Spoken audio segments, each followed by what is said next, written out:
ముందుగా నాకు ఈ అవకాశం ఇచ్చినటువంటి HM TV and Hans India వీరిద్దరికీ కూడా నేను కృతజ్ఞతలు తెలియజేస్తున్నాను. అందరికీ హ్యాపీ ఉమెన్స్ డే. స్త్రీలో చాలా శక్తి ఉందండి. ఆ శక్తిని ఒక్కసారి కనుక మనం మేల్కొల్పగలిగితే మనలో మనకి ఎంత శక్తి ఉందనేది తెలుస్తుంది. ఒక మనిషి 20 రకాల పనులు చేయగలరు.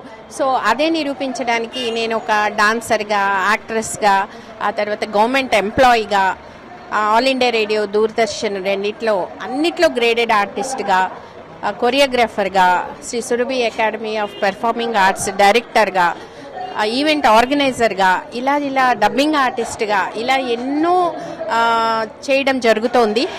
ఎందుకు అనంటే ఒకదానికొకటి సంబంధంగా ఎంతో ఉత్సాహాన్ని, ఉల్లాసాన్ని కలిగిస్తుంది. అలాగే భగవంతుడు నా తోడున్నాడని నేను ఎప్పుడూ నమ్ముతాను.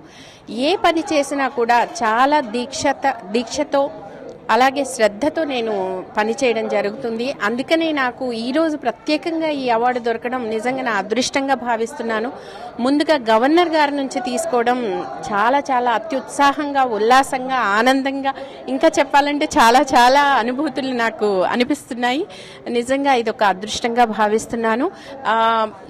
మహిళలందరూ కూడా ఏమాత్రం శక్తి వంచన లేకుండా వాళ్ళలో ద్విగుణీకృతమైనటువంటి శక్తిని బయటికి తీసుకువచ్చి కనుక వాళ్ళు కృషి చేస్తే వాళ్ళ రంగాల్లో అద్భుతంగా విజయాలు సాధిస్తారని మనస్ఫూర్తిగా నమ్ముతూ సెలవు తీసుకుంటున్నాను. Happy women's day all the women.